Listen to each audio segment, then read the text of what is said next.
So without further ado, I'm going to introduce diNo, and he's going to tell us how he does his stuff. Thank you, Frank.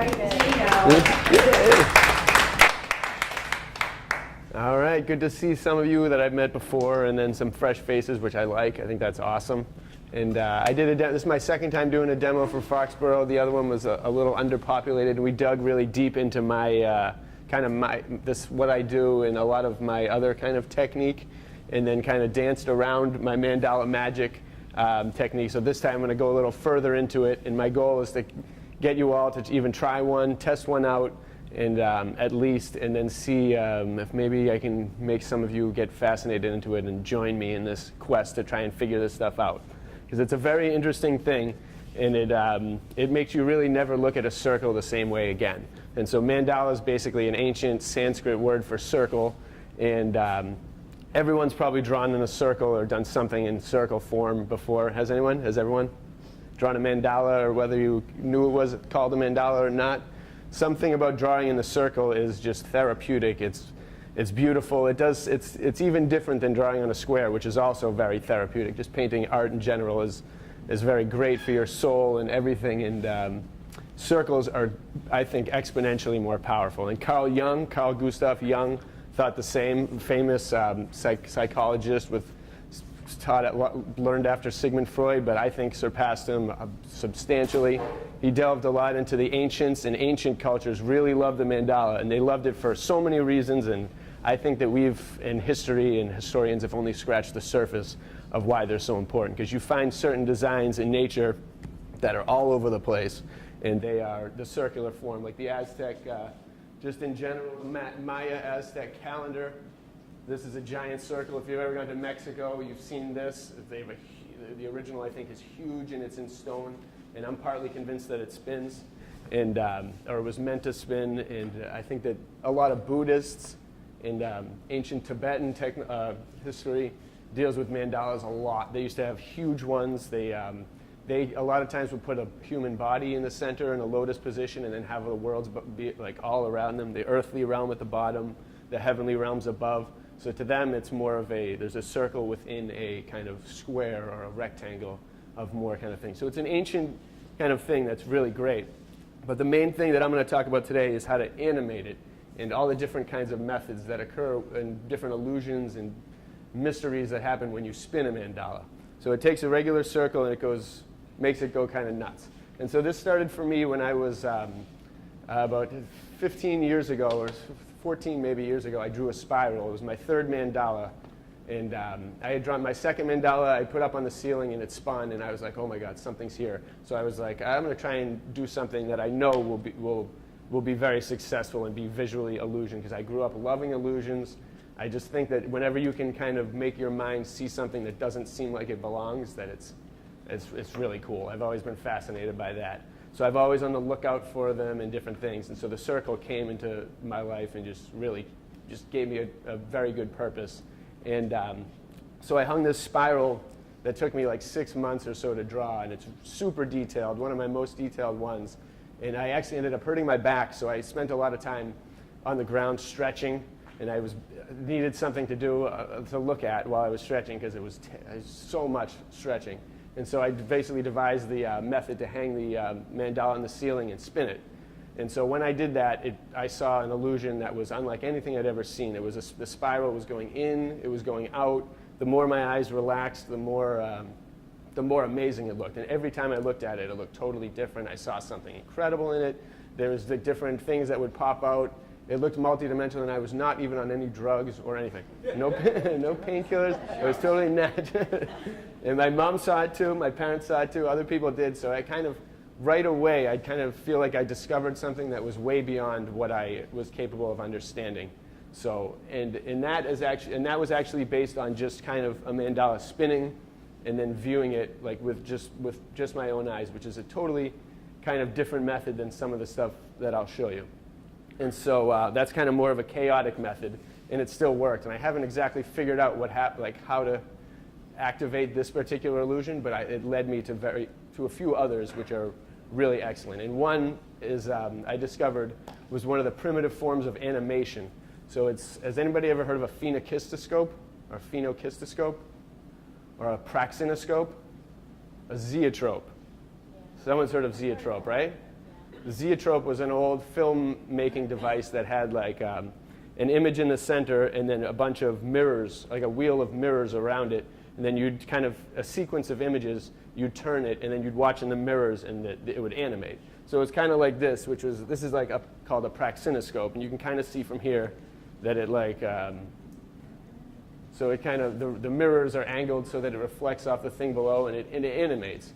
And in the 1830s, they had things called phenokistoscopes, which is my favorite. And they discovered, it was basically like a tool, they called them magic wheels. It was also called a fantastiscope. And they had a few other different names that are really cool. But it was basically like a little device. Some even had like a shield so you could put your, you'd block excess light out. But it was basically a spinning wheel with an animated drawing on it that would look, see, when you look at it like that without the filter, it just looks like a mess. Our eyes can't really comprehend what's happening. So they discovered that when you look at it through a filter, that it animates. It turns into a different thing, and it makes it come alive, and you see it almost like a movie. So this is like how animation began. Before Disney, 70 years before Disney or more, this was how kids did it. And people would buy like little discs, and you could really animate them. They even, like a lot of them were like kind of like, I can show some at one point, but there's like people jumping through hoops. There's like ones with like an axe guy kind of like, and then another guy dodging it. There's like frogs jumping, snakes. They did all these different things. They even upon further research, they even developed porn based on these things back in the 1830s, which is just, I mean, just ludicrous. But the fact that, you know, this was their form before cell phones, before TVs, before anything. They had spinning wheels. So I found that very interesting. You know, they did, some were more violent, some were happy for kids, some were patterns, and then you had extreme stuff like that. I guess that industry really does like have a hold of pretty sick amount of stuff. They really kind of they just are everywhere. They permeate everything, which is kind of nuts.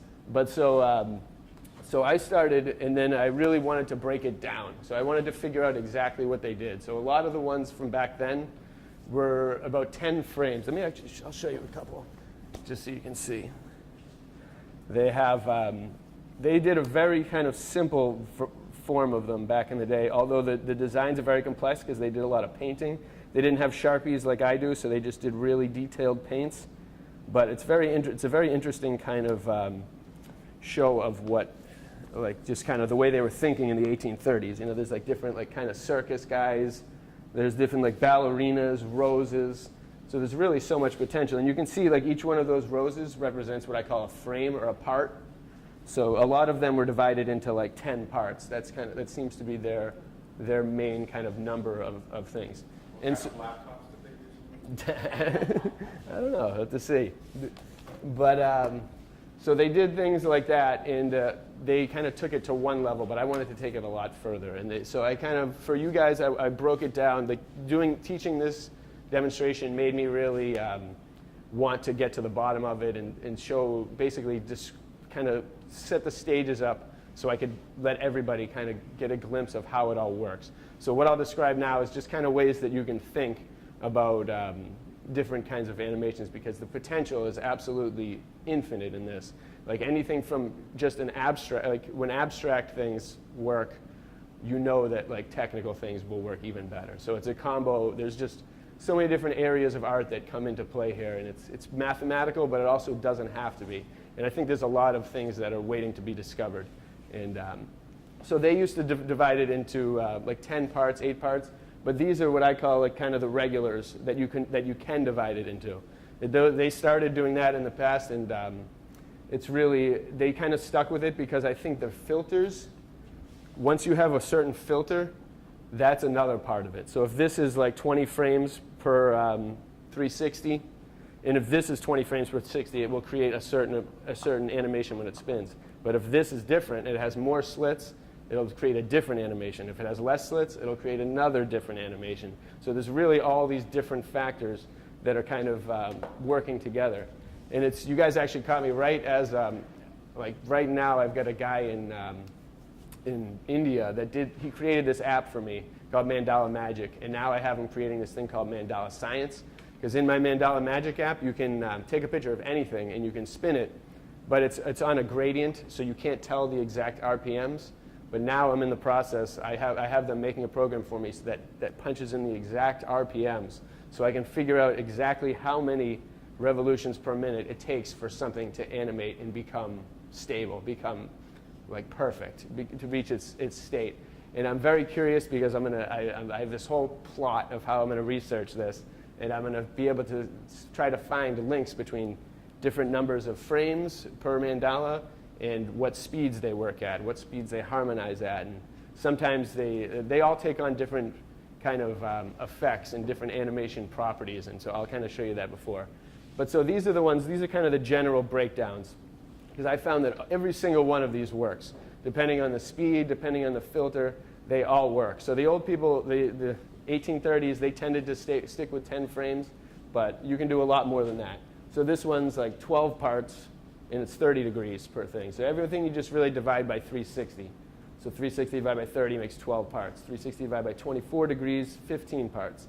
And so it's kind of interesting how they also progress too, like 30 and 12, 24 and 15, 20 and 18, and then 18 and 20. So they're kind of inverted of each other.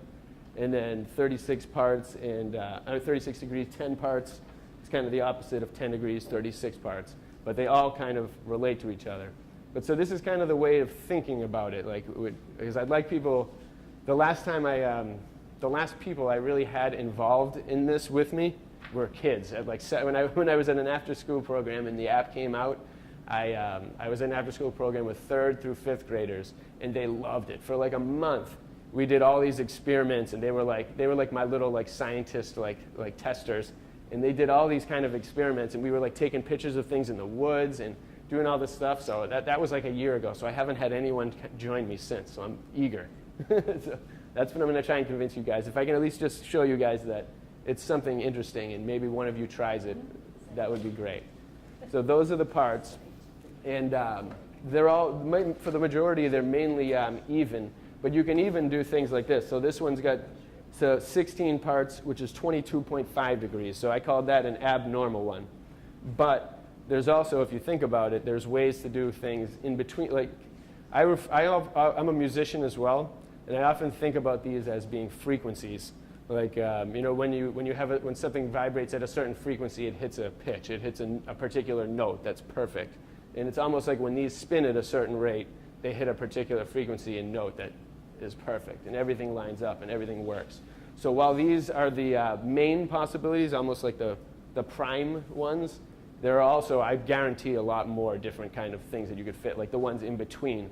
And there might even be ways to kind of spiral things, like if you could have something like 20 degrees, and then or say it was 21 degrees, something that didn't actually add up, and you could probably spiral it around. I'll figure that out later and leave that for now. But in the middle section, I wanted to kind of do like typical patterns, some are ancient, some are just normal. But they also all look very interesting when they're spinning. So there's almost a different, just kind of different ideas, basically, of classic design. So this one is kind of like it's basically the half of the flower of life. So they call this like the seed of life or the flower of life, where you take the circle and you kind of go over another circle, and you inevitably can make triangles out of a circle, which is, if I took it a little deeper, it's just an ancient pattern that's been around forever, and you can see it in ancient cultures all over the place. And when it spins, it's just undeniably beautiful. Like the patterns are they link up. It forms all these amazing things, and you can't deny it. The yin yang is like a classic design. Like a lot of some ancient people have believed that the sun and the moon almost work in a yin yang pattern, and there's even different theories. Well, I won't go too deep into this, but I grew up with kind of loving NASA, loving science, and I've grown to kind of really distrust a lot of stuff. So I think as an artist, I really feel that it's better to have a free mind than to be tied down to certain beliefs, so that my imagination can kind of expand. But as I was talking to the guy in India who made my app, he turned me on to Jainism, which is an ancient, one of the most ancient religions there is, like in India and beyond. And part of their belief is that we are all on a giant spinning mandala. So when I came up to this guy and I told him that I had an idea of doing a mandala project, he took something that was going to be about $10,000 from every other person that I've ever talked to, and he was like, I'll do it for like $500 because I love what you do and I believe in this. I believe in its kind of power. And so I was like, oh my God, yes. So I researched that, and he's been kind of just like a little guidance. But that's kind of an interesting thought. Like if you've seen star trails, you ever seen those photographs of star trails, and then they all kind of form a circle around the North Star? It's almost, one way to think of that is maybe we are rotating around that, and that's just what captures the picture. So it's just an interesting thought. So the yin-yang, sun and moon and all the other stuff, double yin-yang, which is a very popular shape. It's kind of used in this. This was my mandala Buddha that I created when I was like living on an Old Orchard beach for 3 months. It was like one of the best periods of my life. But I created this Buddha drawing, which is kind of got that same kind of double yin-yang. And this one, when it spins, this is actually one of my favorites. And so in the mystery principle that I don't yet totally understand is when something spins like this and it creates that illusion. And this one creates an effect that almost like if you stare at it, it makes the center kind of sink in, and then the guys like Buddha and the other guys kind of tower over it, and it makes really interesting things happen. And that's why one of the things about this one that's so interesting is that several times when this has happened, I've seen a snake appear from it. And a snake is a big part of like Mayan culture and Mayan creation myth. And to think that, an ancient drawing that, because I followed their pattern, I just kind of, instead of making it concentric rings, I connected everything. So I love dealing with ancient art because you never know. You might discover something that's just like, ooh, that no one's really discovered, or has been kind of dormant since the ancient times, which is just kind of a potential thing. Hopefully it won't break. All right, so back to these. We've got that, and then this one's kind of based on triangles. So it's got that. So you can think really, any symmetrical pattern will do something magnificent. So I just kind of created a few of the things. But some of these you can follow a little formula or find other formulas in them. And at different speeds, they all do really different things. So this one has a couple different parts. This grid of circles I've actually found to be incredible. And I'll show you guys a couple, I can spin them on the app and show you guys what they look like in a little bit. You can pick which ones you want me to show so I don't waste anyone's time. But the grid of circles actually came out really amazing. I was very surprised. And this is kind of another one that's kind of like a star of circles. And I could have gone a little deeper and gotten them in there, but you can get the gist of it. And this box spiral actually also looks very cool. Spirals in general, they always look amazing when you spin. Hypnosis is another factor of spinning mandalas and that whole realm that I find very interesting. Because people have, throughout time, you can hypnotize people, and if you do it the right way, and a spinning mandala is something that does it. So what if there's like, a different form of hypnosis that allows you to access kind of something? I don't know. I always think about whatever the potential is. There's a lot of it, I think. And spirals definitely have an undeniable effect on our psyche. And so that's kind of a more tight spiral. This one, when moving slowly, really has that effect. So some of them won't animate when they're slow. You'll just see it slowly rotating. And other ones, like a spiral, will kind of animate when it's slow and when it's fast. And so different designs have harmonized notes at different points. This one's really cool. I love this kind of a square spiral. It's like a staircase. That one provides a really cool effect. And then that's just a tight spiral, which has those invisible white lines. Has anyone ever noticed those when you draw? Sometimes if you draw a spiral and you move the paper, you can see invisible white lines. Anybody ever notice that? I'm not sure what they're called, but I don't know. It's a little another phenomenon about it. And if anyone has any questions, if I'm going too fast or I'm just rambling, please let me know. Slow me down. But and so this is kind of other techniques. So this is just kind of like we've got the tight spiral here and then the super tight spiral, and these are the other ones. And this is how I like to kind of think of. This is how I like to think when I'm thinking about animating a mandala or an idea, try to illustrate an idea, is because you can, when at a certain speed, you could take something like I could put a little person here or a ball or a star or a flower, and then do it every like frame all the way up, and it would animate that whole way, kind of like this one, where you see a person's head kind of start here and then go all the way around, and then he kind of lets go of a ball, and the ball goes into the center. Those can, like you can think of ideas like that. It's almost like it's like giving yourself frames of animation. So that, in that sense, you almost get like 70 frames because you get about 4 turns around an 18 or 15 frame drawing. So it's a way to, like, on one just plain image, it can illustrate an effect, and then as it moves, it takes on like a whole nother life of its own, which I find awesome. So you can do all different kinds of things. In that, you could follow that formula and make them kind of go that way. You could take a little longer, get about 90, 100 frames out of that, or even more, and even more. And at certain speeds, it'll keep going. And the only thing you have to just make sure is that, like, if a circle's here, you don't want it to kind of correspond with another kind of similar thing on its plane. But I can kind of show that later. But so there's different concepts as well that I think are very interesting to illustrate. So this one is the circle that starts off big and then turns small, and then as it spins, it'll do the same. It'll go from small to big, and it's because it all stays within a ½ inch of this spot. So a lot of these things do require a lot of measurements. So when you get the frames down, you can kind of plot your object. And you, like this one, when it spins, the circle will just stay in that spot, and it'll just shrink and go and expand and get bigger and bigger. And this one doesn't change shape, doesn't change size, so that circle will just stay there in that spot when it's spinning. It won't even do anything. And then this one is an example of multiple layers. So you can do multiple, like depending on the size of the circle, you can do multiple layers of animation. So this one has so many, and so this has 3.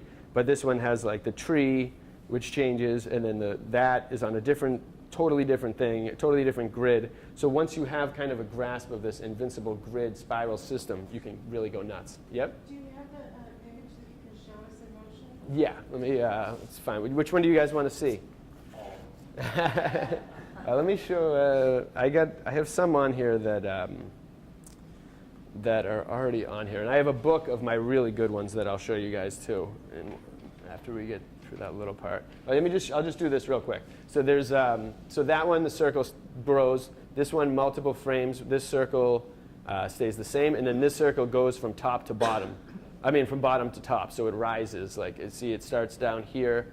As it spins, it goes up to that one. And in the middle, I just kind of left blank. So this one kind of shows the arrows. So this arrow here in this frame starts on the line, right on the frame line. And then as it moves, each frame, it gets a little bit further away until it kind of loops back on itself. So that's a way to kind of make it slightly move, but not totally move. And then this line is just kind of another example of that principle where it just kind of rotates throughout and then kind of completes itself. This one, a good way of showing that animation is in the phases of the moon. So you can see kind of this ball here is a sphere that's all drawn at the same distance from the bottom, so it stays in the same spot, but its phases kind of change. So you can see that one kind of, it looks like it turns like a ball. And this one over here is a bouncing ball, and it just kind of goes up and down twice.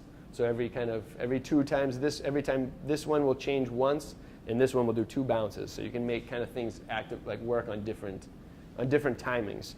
And then that's just kind of another example. Oh yeah, this is an example of 2 different frame sets. So this outer ring is 20 degrees with 18 parts, and then this inner ring is 15 degrees with 24 parts. So you can make 2 completely different animation speeds and timings in one. And you can do a lot more. There's a lot of different concepts, and I'll get into those in one sec. Let me see if I can find a really good one. Okay, so this is actually What tool do you use to get all your degrees? protractor. Just a protractor, yeah. You can do it all with that. And so this is that one, this is this one right here. So you can see it's slow, it really doesn't do too much. But then as you get faster, so like that, here I can blow that up. You can see it kind of, see one will stay the same, and then the other one will kind of go in on itself.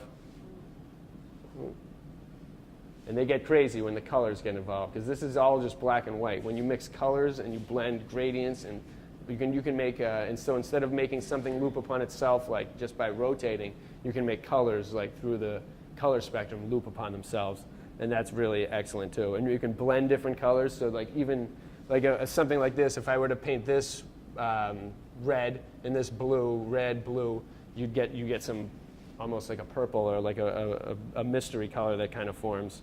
The one part about this that's a little off is the picking of the thing. So let me try to find. If not, I can just scan a new one. Okay, so this is an interesting one with clouds and the sun. This is actually perfect because it will show the gradient. So there's this, and again, random speeds. You never really know what's going to happen. But then when you can harmonize it, hopefully I can find it. Yeah, and then you can get a little more. Oh. So you go a little bit too much, and it will go more to one side than the other. Oh. And this one has a perfect speed. I can't totally find it. See, that's why I need the RPMs, because then I can know exactly what it will be at. Let me find one. There we go. Well, that's pretty good. Is this the software? Yep. This is the app. This isn't the Mandala Science one. But so the gradient, so that sun is changing color from yellow to red, and the star is kind of moving before the cloud, and then the gradient in the background is also kind of rotating. What's that app called? Mandala Magic. I got it on a card. I can give you guys all a card. And if anyone ends up buying it, I'd give you a free gem. It's only like $2, but it's pretty cool. But then there's also like super speeds, which like when I got the science one, I made sure the guy could get it. I only wanted like a few different things, but I made sure it could go up to like 50,000 RPM, because that's when really crazy stuff happens as well. And so this one has like a super speed where there's almost a certain speed where your eyes can't even control it, and it like loops on itself and almost looks like it's not even moving. So this is all different. It's really kind of all about frequency, I believe. Not really finding the right one. Oh, that's kind of interesting, but so it's just you never really know what's going to happen at all different speeds. Like, it's kind of, that's so fast. If I knew the numbers, it would all make. I'm really convinced that with the numbers, it would all make sense. Like there's, maybe a certain number that's magic, or that it has all kinds of different things in it. And then different patterns. But I'm really curious to find the math. So stay tuned. Yeah. So diNo, if whoever's lucky enough to win one of your copies, how are we looking at this? We're hanging on the wall. Are we laying in bed and we're having something spin around? But look, what are we doing? Well, you're showing us so many different. Well, there's different things. That's the thing. The thing that's very interesting is just like when you get something that works with that animation, it kind of clicks naturally. Like this is one that I did for Save Earth. So I wrote the letters Save Earth, but I also kind of collaborated into like a different kind of image and whatnot. And this like looks like it's pretty much a pattern, but I put like different words into it. So on its own, it looks really cool. So you can just do that. And these ones, like I have the ones that hang from the ceiling and they spin, but that, like I said, is something that I haven't totally figured out what makes that magic exactly happen, because that works at slow speeds, and these at slow speeds you can't really get it, but in person there's some kind of missing thing there. So you can really display them however you want. It's really up to you. If you have the app, then you can take a picture of it and animate it. But otherwise, they look great on their own. You might find a speed that's going to hypnotize yourself. I'm looking for it. If I can find it, that would be great. Because they have different. You think about different sound frequencies, like affect like your. I once did an experiment with kids at.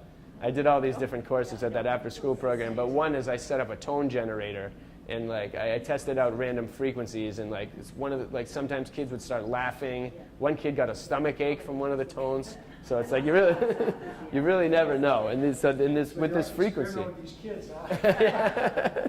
I did. I'm not there anymore, but it was okay. It was a good thing. They were fun, but they really loved it. And that's the thing is it's good for. It really is exciting for all ages, and you can even you could even set up a one thing we were going to do was set up kind of a pie chart like this on the ground, and then have people kind of stand in it, or you could put objects in it. I did it once. We set up we drew a big thing, and you could pick objects from like around the room and place them in the kind of spots, and almost create like 3D build your own one of these. And then we took a picture of it, and it looked really awesome. And kids they really thought that was cool. So there's really a lot of possibilities. And so this is just a book of my collection, because when it's funny. That app I had been working on for about a year and a half with this team in India, and then right when it comes out, the spinning wheel, or the fidget spinner craze hit America, and like my app goes on sale pretty much the same day that all these fidget spinner apps went on sale, and millions of people bought those apps, and I sold like 10. But millions of people were literally, millions of kids were buying a $3 app that did the exact same thing as that fidget spinner that they buy and use in classes. It was just, the timing was ridiculous. But then it also came in touch with me discovering phenakistoscopes right around the same time. So I was like obsessed for a couple months. So I went into kind of, these are just a few of the ones that I brought in that are my treasured ones. I was at a phase where I was doing maybe like probably 1 or 2 a day or more. Like I would usually sketch it out in black and white, and then if it worked really well, I'd color it. So I have some rejects that I didn't end up getting to, and some ideas. But when I was really in this, I was thinking about it constantly, because not only can you represent patterns, but you can represent concepts and really explore them in a way. Like I have one here that I think is the first political cartoon or political mandala, and so it's like this one's kind of a bunch of people around the circle with the hearts changing color, changing sizes, and then kind of a peace sign and kind of crushing war, basically. So it's kind of, so the war, like the peace sign kind of spirals out, hits this, and then war kind of shrinks. And so you can really think of there's so many different things to represent, which is really interesting. So this is the one we actually saw, that spinning one with the clouds. And this one was called Color Codes. And so I made like a really intense kind of grid, and I did kind of patterns within the, like I would kind of do like maybe, like this one, this orange color goes from this second block to the first block, then back, so that might go. So I had basically all these colors doing all these different things within this one. And so when you spin this at different speeds, different things pop out, and you can see different things. It's like a lot of this is en route to kind of further ideas. Like if I have an idea that I can't totally get to, I have to try and figure out how to get to it. And so this one I wanted to inevitably do words and make them kind of appear at certain speeds. This one was a fish and a crab, like a fish and a crab. So you spin around this, and the fish kind of goes around. The bubbles like go up, or they go down from the thing. Because that's another thing too. Is at certain speeds, like at certain speeds, this will, or maybe not this one, but at certain speeds, this will go one way. When it's linked up, it'll animate, and then if you move it even a little tiny bit on that little meter, it spins the other way. So it's really, so I'm also curious to find out what makes it change direction, what makes it get to the point when it's perfectly stable and harmonized, and then. When you see cars driving and you see the wheels going forward. Yep. Yeah, that's exactly it. That's a big one. Some of them have some of them even have those wheels that have the hubcaps that spin differently. Yeah, the spinners. Those are really cool. I like that. Do you ever spin those things with a little strobe light? I've tried it with I haven't really found the best strobe light. I think every strobe light I've tried has been like a subpar strobe light, so it's never really done it. But I've been meaning to do that, because then you could I think you'd be able to see it perfect. Have the same effect as using your slip. As the filter, yep. I've been thinking about that, but every time I've tried it, it's always been a strobe that's too long. I need one of the ones that goes. All these little LED things that are easy to control. Yeah, those are. I'm going to buy that. You convinced me to buy that, because that is what I need. I need that, and yeah, just if it would have to. It just has to go really fast, because then that is probably another factor. At what speed, at what rate of strobe does the animation effect kind of? LEDs go incredibly high speed. Yeah. You need a little motor thing to mount the thing on to spin just the speed. I've got that. I've got a couple of those. It's strobe speed, and then you don't have to use your Yeah, that's true. I like that. I'm definitely going to figure that out. I have to get a strobe that works. So in order to animate these, you have to spin them, right? Yep. Okay, so how would you spin? Would you take a photo of this and put it in your app? You can. The app allows you to use your camera, so you can just take a picture, and then you just get it centered as best you can, and then you can just do it from that. The app does it for you. That, what you're holding right now, that's the original piece of art. Yep. Right? Okay, but you're not going to be spinning that. I can't. Well, not this physical one. See, I could, if in order to do that, you can do, like I made this, and this cost like $1 to make, maybe at AC Moore, maybe $1.50. Each one's like 75 cents. But so I made kind of a way to illustrate it, and you can. It's almost like a simple based on that other form. So I actually sold a couple of these. I called them diNo kistoscopes, and they. And I made like other kind of I made prints of some of those drawings, so you can kind of just like pop them off, and do and then add it on like that. But it also works for this, which so in order to make this one animate, it goes through the same principle. Oh, I got a little off center. It goes through the same principle. And I'll let you guys during the break. You can test it out. But this one you can even see it when you go like this, just by kind of spinning it and looking at the frames from that. So that thing makes it comes alive in a really interesting way. So it's but the bigger, like I've looked for ones that were really big online, and I haven't really seen anything that big. But I got to finish that because I think when it's full color, it'll look really nuts. But then there's a couple more. There's kind of this one, the rainbow disappearing, growing, rain coming. So another kind of concept.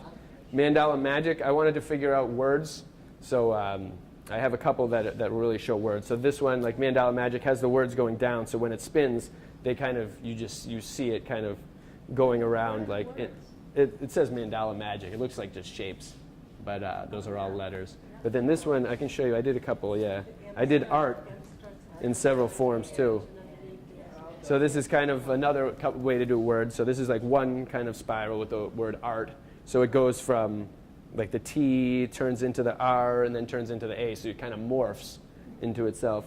This one's just kind of in that same Mandala Magic way, although it looks like a pattern. It says art, and then it kind of rotates in that way. And then I had one more, I think. Yeah, this one just a bigger spiral which says art. So that one actually looks really cool. I like when things spiral in that interesting way. They look really, really awesome. But there's even more ways to do it. Like I've been trying to figure out. This one's really cool, kind of like someone like this kind of shape here. This circle on this plane kind of stays in one spot, but like the eye moves. This ball, like these circles move. You can really like make so many different things change that it's incredible. And you look at you have to really look at it as animation cells. And I don't know, have anyone tried animation? You have? There's a Richard. Everyone ever heard of Richard Williams? He was the guy who he animated The Thief and the Cobbler and Roger Rabbit. He's famous for animating Roger Rabbit. But he claims he went to the old Disney animators, and he was a Disney animator for a while, and he said that like whenever they're animating, it's better to be silent. Like he's like, do you guys listen to classical music? And they like screamed at him, and they were like, no, you have to go in silence. And at first I was like, ah. And then I like tried doing my typical watching movies and like and listening to music and drawing, and these things were driving me nuts. And I really like something with it, like with just free-form drawing, it's very easy to just kind of go in the flow. But with these, they require so much. Like if you mess up on one kind of thing, it can screw up everything, and then you have to erase everything. So it's really, I found that like myself working in silence and really needing it. So the only tool you use to get the measurements is a protractor? Yep. That's it? Yep. And I made a couple kind of sheets that will show you, and I actually developed like a CD. I found that you can kind of an easy, quick way to do it. But yeah, protractor. I'll just kind of measure out whichever degrees I want, however many frames I think it may need. And like if it's something that I feel may need more frames, I'll do it kind of smaller like this. Or if it's something bigger that's just an idea or a shape, then I'll do less frames. But that's really all it takes. And thinking about it, I found that these really require, like on my whole car ride home or ride here, I'd be thinking about them and trying to figure out the best way to materialize them. And it's really, I really love the fact that you can take a concept and have it kind of become really nuts. So this one like has a lot of shapes. So this one's just kind of metamorphosis of shapes as they go around. So each one, the diamond, they kind of all stay the same, but this one's got the moon effect. This triangle rotates. The circle gets bigger and smaller. The eye, the pupil moves back and forth. The tear goes up. The person kind of moves up and down from a lotus position to a regular thing. So it's really infinite. This one was one of my favorites, and it's got kind of the 3 stationary things. But this guy kind of goes from one bubble. It looks like he flies to the next, and then that last bubble kind of goes into the spiral. I love ending things with spirals because it's you know you're going to have something really awesome at the beginning. And they all. Excuse me, but do you know how it's going to look when you're designing it? I can kind of predict. I got to the point where I could kind of I do a lot of stuff in my head.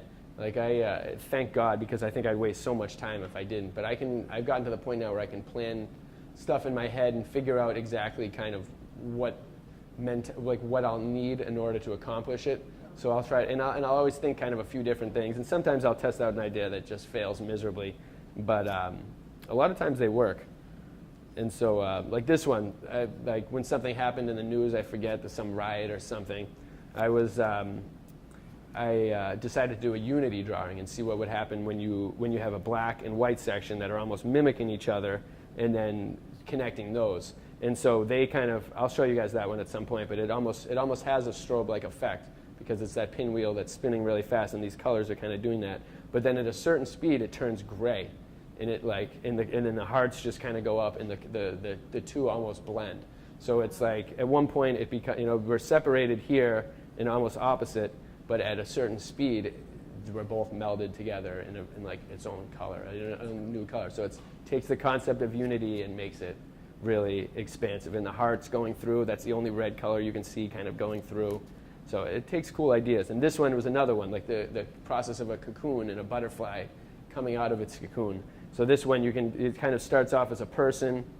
He goes around like this, gets the wings, he goes up, turns into a butterfly. The butterfly crawls into the pupa, and then in here it's the little inchworm, and then turns into a leaf, and then you spin it the other way, and it does the exact same process. So it's like the process of life in reverse, or in the regular way for a caterpillar and a butterfly.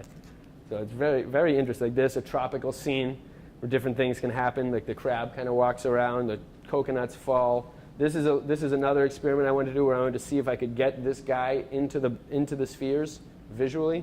So I put him in the middle, and that one looks kind of cool at certain speeds. You can see that in there because they're all in the same kind of plane. That's another thing. Like you use the protractor to get the angles, but the measurements, I'm always making tick marks. So this, the bottom or the center of this circle might be a ½ inch away from the border at all times. So I make sure that's precise. Or this guy, the center of him might be an inch away from there at every time. So you have to make sure that's precise. So I'll sometimes put little tick marks in with a pencil so that I know where, kind of like a guideline of where things are going.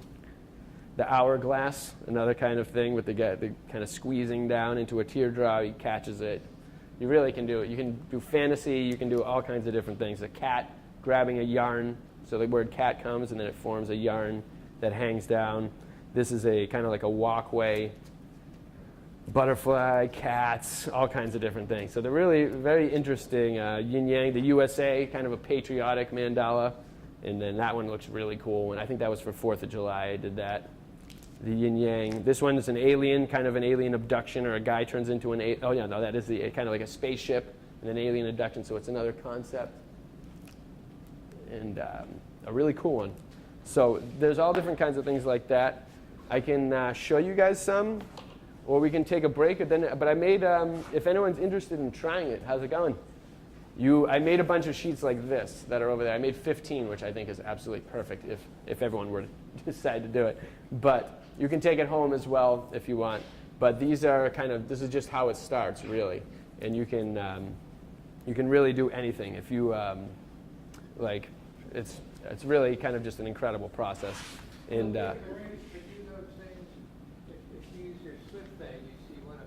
yep. You spin it, you see another effect. And if you do the app, you see a third effect. Yep. And when you say you're moving things that are going to, which technique do you generally use?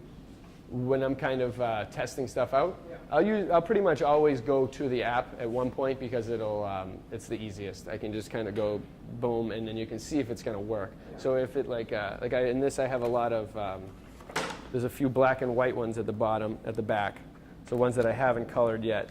So, and if they, I got to kind of tweak them a little bit, but it's always good. That's the good thing is you can test it out with pencil. Like if I, back in the day, in order, like the 1830s, for them to test it out, they really, you had to either spin it there or you had to be, I think, a little more precise because the app really does make it very convenient. I'd been stressing out for a long time without that app because it made, I'd have to attach it to the ceiling, but then I wouldn't want to spin an original, so I'd want to get a print.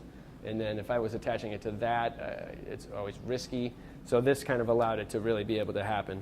But so this is just another easy idea.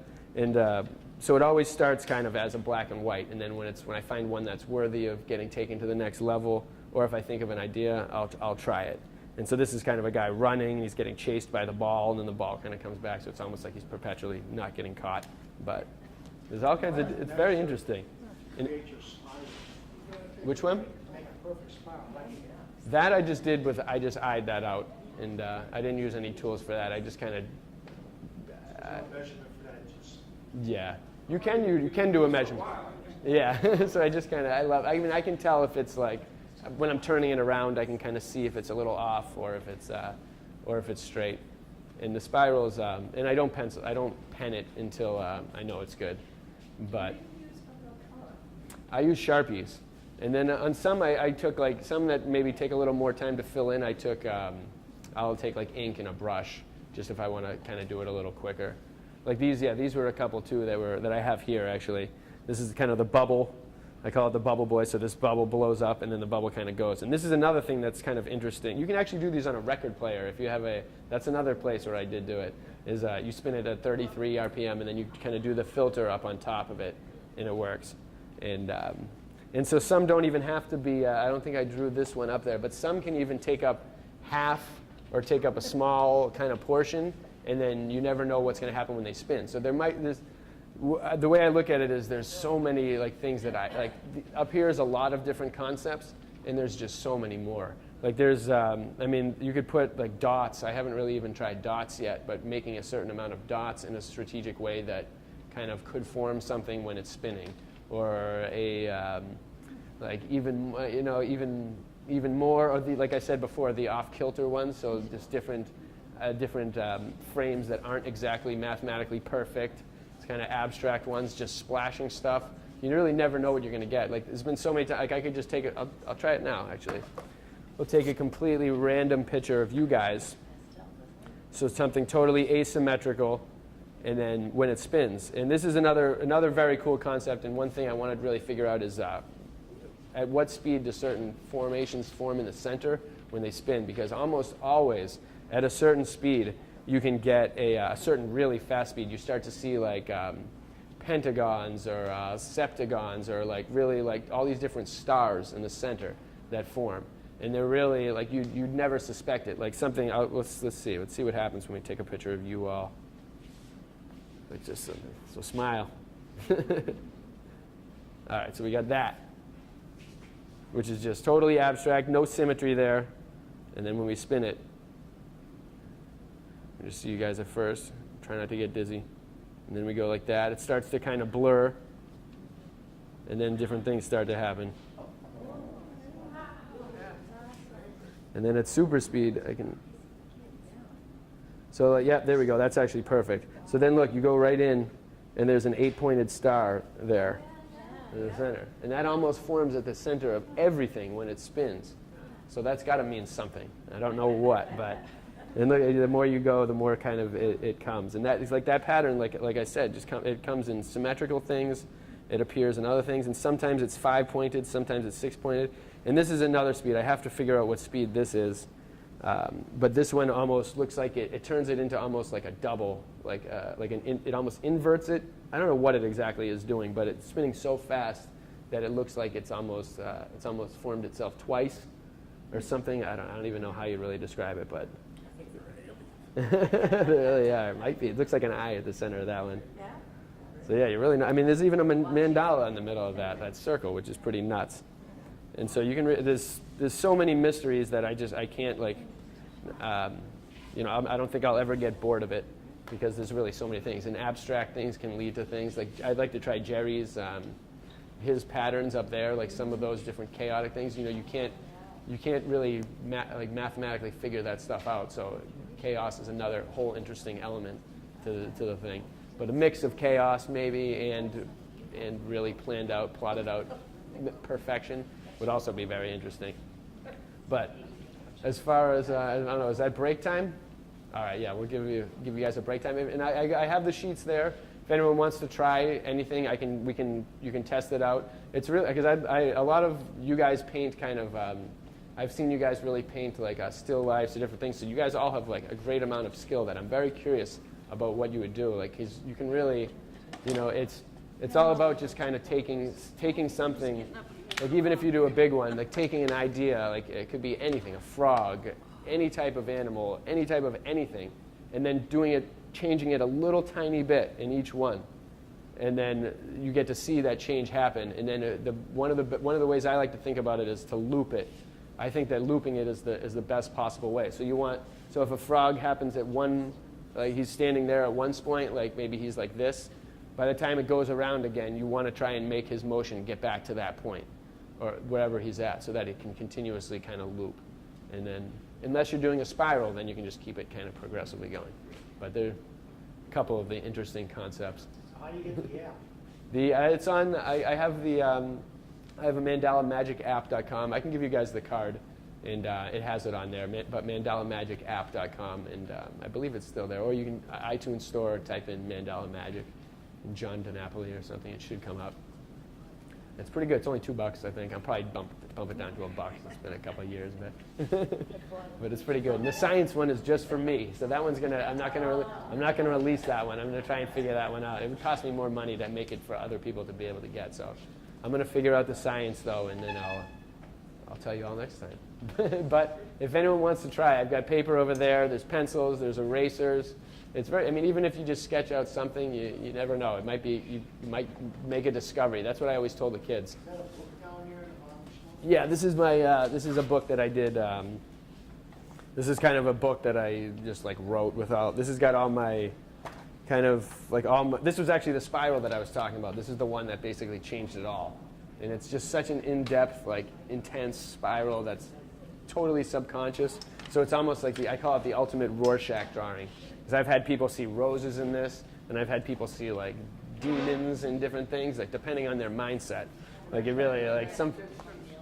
Yep, just from spinning it. And this one, this one's so like it's about 16 inches, and so when it spins, like it really the spiral kind of comes in, and then it also kind of comes out, and there's a pinhole in the center, which I think adds to it. Like I used to hang it above my bed, and it would either. Like if you're tired, it would lull you to sleep and you'll be knocked out in like a minute. But if you're awake, it'll like keep you awake and keep you kind of energized. Yep. And then I put an elastic as the very kind of top thing, so that it retracts on itself and it spins like them. I found that elastics work they work the most, and then they spin the best and the slowest. Like. Yep. And with those ceiling ones, when they spin really fast, it's just like a blur. A lot of times, it's just kind of nonsense. But when they spin slow, that's when you can really take in the imagery and you can see it. And that's what I can't. That's one thing that I can't replicate on the app, because at those times with the elastic, that recoil moment when it goes, so it spins all the way one way and then it like slows and then it hits that point right there where it like starts to go back on itself, and it does something crazy in that moment. It does something really nuts, and then when it slowly goes back.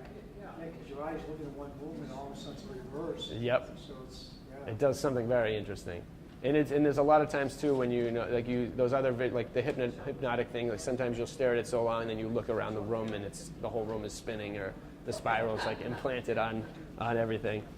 But so these ones are a lot of my. These are kind of pre-app stuff. These are a lot of just my mandalas that were my regular ideas. That they do some cool stuff when they're spinning with the app, but they don't really do much with the app. They really just kind of, they're meant to spin slowly. And some of the bigger ones were actually... you can control the app too, to go slower. Yep, you can. But it does. But it's, for some reason, like it doesn't have that recoil, that liveliness. Like when it's, when you have them like physically standing there, also the angle is another factor, and I haven't been able to factor that into the app, but... Just got a circle there on the app, you got the frame of it and everything else. Well, on the app, it's perfectly circular, but because you see pretty much this, and it spins. But when it's when you have these ones, you can get different. Like if I pull one of these up or down, there we go. Like you can get different angles like this, which create a whole different thing. So it creates a whole different spin besides the just purely flat spin.